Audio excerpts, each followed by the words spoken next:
Thank you very much. There was no sound. Okay, let's start again, shall we? Hello, everyone. How are you, superheroes?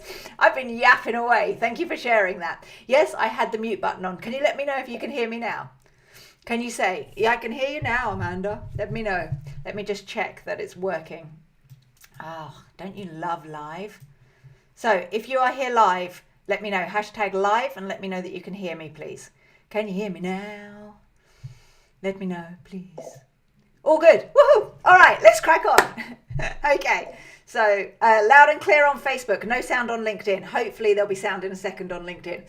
All right, let's crack on. So let me tell you about Ali. I feel like I've told this story already, but I'll tell it again. Let me tell you about Ali. So Ali was on the Q&A call yesterday for Momentum. Now, Ali had been asked to price for a brand new client for some cleanup work. So from stuff from the past year that the prior accountant hadn't done, and also for some work moving forward.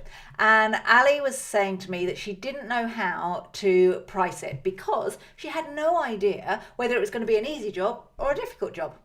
And we kind of went down the route of, well, how do we work out if it's going to be an easy job or a difficult job? You know, have we got the right pricing software? Have we got the right software to help then actually do the work, all that kind of thing.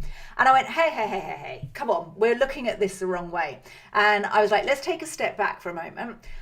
Does it matter whether it's going to be an easy job or a difficult job?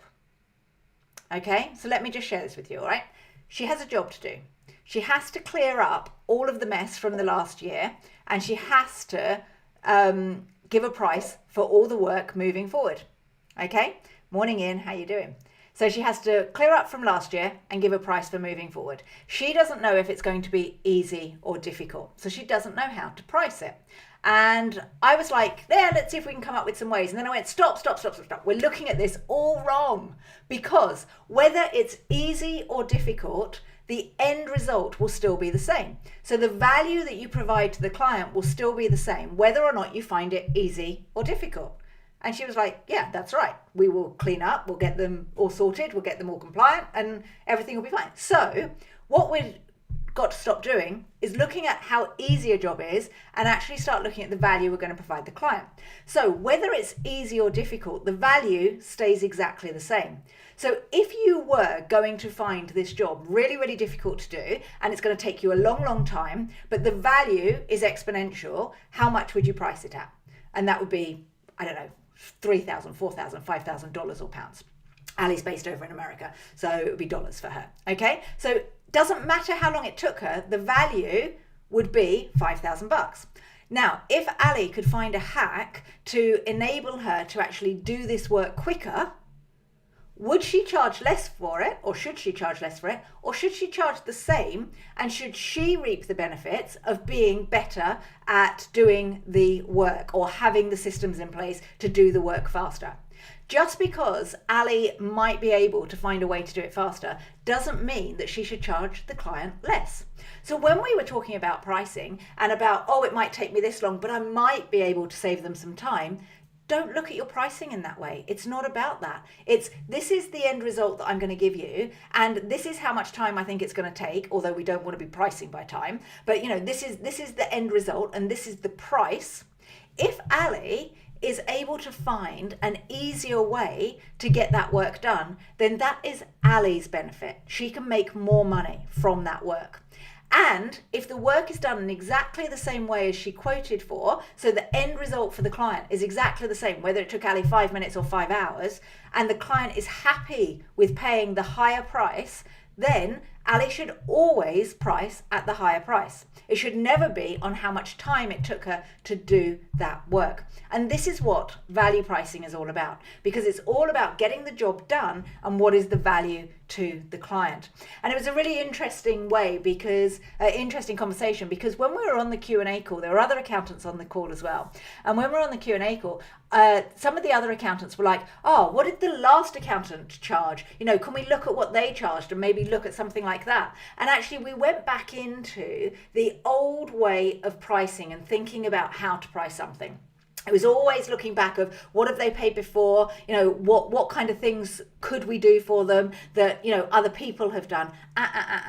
What we need to do is look at what is the value that we're going to provide the client for this piece of work. Don't worry about what other people have charged. It's about the value that you believe that you can bring and charge at that price. If you manage to use systems and processes and get really good at streamlining your operations, that's your benefit. That's for you to be able to scale your practice and make more profits. The benefit to the client is still exactly the same. So you shouldn't reduce your prices just because you've worked out a way to get better at delivering that service. Okay, so that's what I kind of wanted to bring today, because even when we first started going to Ali, well, how should we price it? We all went back into, what did the last accountant charge? And, if you can do it quicker, why don't you give them it could be this price, but it could be that price.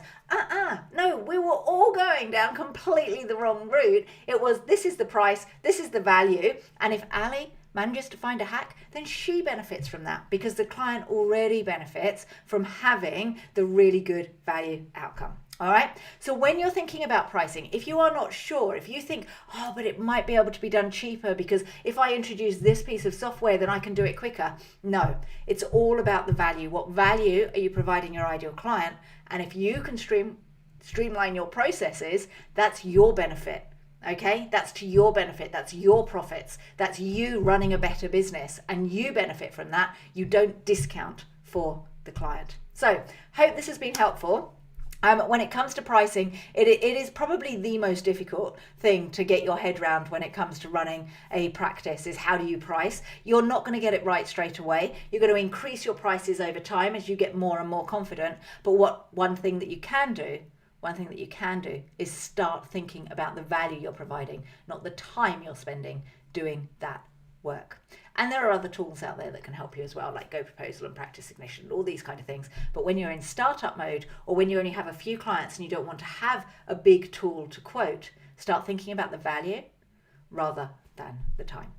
All right, I hope this is useful. Let me know what has been your biggest takeaway. It was a great journey that we went on the Q&A call. And in the end, it was a mindset shift for everyone on that call. If you would like to join Momentum, or if you would just like to find out more about it, it starts on the 10th of May. So comment Momentum below and we can get you all the details. It's a phenomenal program that will transform your practice and enable you to get the high value clients and scale your time. I'll see you soon. Take care. Have a great weekend. It's Friday. Whee! Have a great weekend. Bank holiday weekend here in the UK. So enjoy 3 days. See you later. Bye.